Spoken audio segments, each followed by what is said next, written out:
followed by Sis Neria Torres.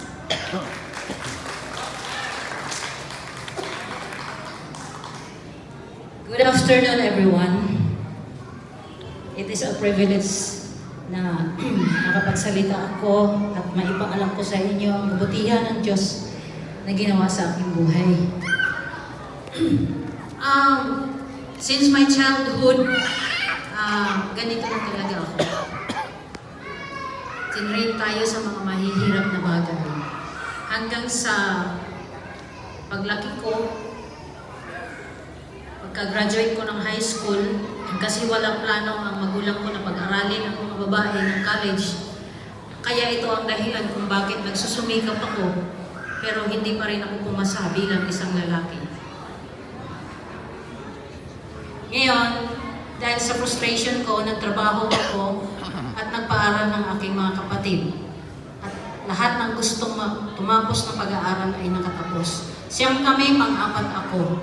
Ako ay isang mabait at masipag na anak. Naging suwail minsan sa aking magulang dahil ayaw akong paalisin sa Davao. Kaso lang, hindi ko kaya ang trabaho doon bilang isang hindi ko alam kung anong balak nila sa akin, mamamahalan ba ng lupa o magiging magsasaka. Kasi may kalawakan ang lupa namin, kaso hindi ko kaya. Kaya sa madaling salita, sagana sa pagkain, mahirap sa pera. Pagdating sa Manila, kinalimutan ko ang pag-aaral at naging inspirasyon ko ang aking mga kapatid. Tinakwil ako ng aking magulang dahil di niya matanggap. Pero salamat sa Diyos at dahil sa pera, tinanggap pa rin niya ako. Ngayon, maraming pagkakataon na nanaginip ako na tinatawag ako ng Panginoon. Obviously, no, kita naman ninyo ang ebidensya, I was a lesbian, but it was formerly lesbian. And only by the grace of God, dahil sa aking acupuncturist, si Ate Mafe, may sakit kasi ako, sobra. Kaya ako napabalik, kaya ako tumawag sa Panginoon na matagal naman na akong hinanap. Pumunta ako dito sa Negros Oriental para bumisita. Subalit nung nakita ko ang kagandahan ng Negros Oriental, na ito pala ang aking dinadalangin, na hiniling ko talaga sa Panginoon. Wala man akong lupain dito, subalit nagkaroon kami ng sariling bahay. Glory to God. And si Ate Mabe ay isang Baptist at hindi niya ako madala sa church na gusto niya dahil minsan pumasok ako, hindi angkop ang aking kasuotan, kaya medyo namak tayo. So, may nag-introduce sa atin na Throne of Grace and Mercy. Nagpapasalamat ako kasi nakita ko yung grasya. Pero hindi pa talaga. Minsan lang ako dumalo at wala na akong balak na bumalik. Pero ibang makiusap ang Panginoon. Hinatid ko si Ate Mafe sa church niya, sa TGFM. At tumuloy ako sa aking big church. Sunday, 9:30 a.m., sarado ang aming big church. I was frustrated, bakit sarado? Hindi pangkaraniwang sarado ang big church sa 9:30 a.m. Kaya lumiko ako at balak ko na lang dahil sa init ng araw na makisilong lang sa ilalim ng puno ng church kasi mayroong rambutan doon at lansones. Pumilig ako doon, hinanap ko ang aking earphone habang nagpe-preach ang pastor, mag-i-earphone ako kasi hindi naman ako attend ng praise and worship. Subalit, sobrang inis, wala pala akong earphone dahil hindi naman talaga sadya. So, ang ginawa ko, humilig ako at nagtutulog-tulugan. Ngayon, tapos na ang praise and worship at si Pastor George ay nagsalita na. Sorry kasi may mga itatapon akong medyo foul words kasi ito ang totoong testimony ko. Habang nagsasalita si Pastor George regarding sa pagiging totoong worshiper, ang sabi niya, kung ano daw ang naririnig natin, Hindi tayo magiging totoong worshiper kung makikinig at makikinig lang tayo sa salita ng Diyos. Kung hindi daw natin ito kaakibat ang ating mga gawa. Ngayon, sabi ko, wow, ibig sabihin, hindi ako totoong worshiper kasi naririnig ko ang salita ng Diyos, subalit hindi ko ginagawa. Tumaas ang kilay ko. Tapos mahina ang pananalita ni Pastor George. Mahina ang kanyang boses. Kaya sa inis ko, ang sabi ko sa kanya, ano kaya naman ang matutunan ko sa lousy pastor na ito? Patuloy akong natulog. Patuloy din siyang nag-preach. At ang banal na espiritu, pinalakas palalo ang aking hearing. Ewan ko kung ilang decibel yun, parang nabibingi ako. So in the end, nakita ko ang aking sarili na hindi pala ako katanggap-tanggap sa langit. Bakit? Hindi talaga bagay doon ang hindi true worshiper. Ano naman ang gagawin ko doon? So, during that time, hindi ko alam kung anong naramdaman ko. Pag uwi ko sa bahay, usually ang ginagawa ni Ate Mafe magluluto. Sinundan ko siya sa kusina. Habang nagluluto siya, tinatanong ko siya. Pinapa-review ko sa kanya kung totoo yung naririnig ko. Ang sabi niya, totoong totoo. Sabi ko, hindi pala ako pupuntan langit. Sabi niya, hindi pa huli ang lahat.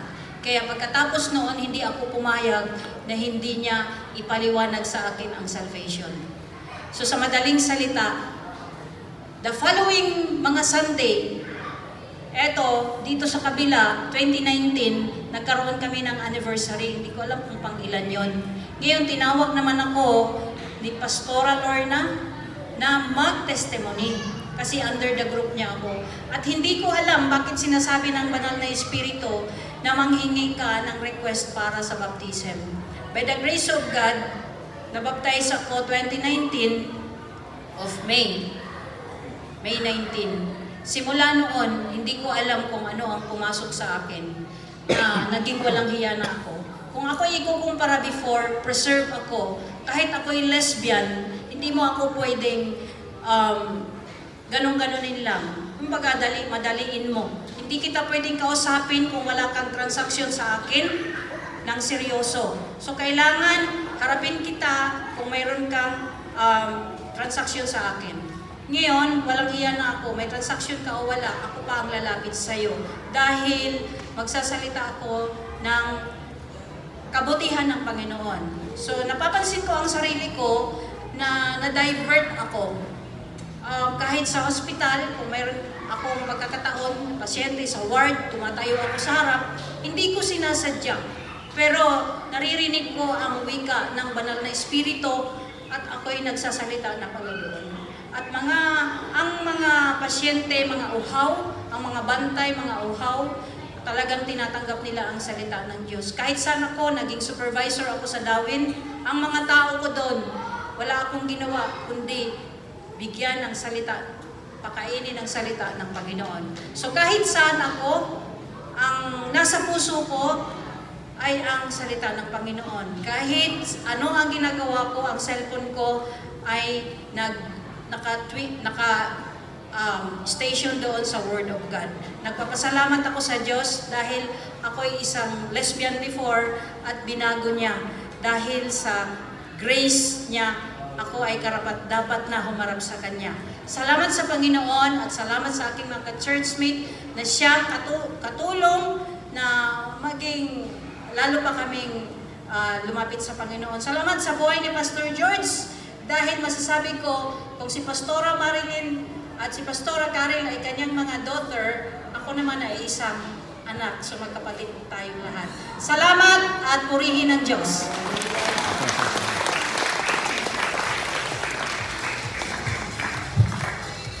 Sis Neria, next please. Men, na-speechless ko nga pag-ingon ni Mafe nga may istorya ko diri sa Tumangan. Apan ang anak sa Diyos, di ta mo baliban.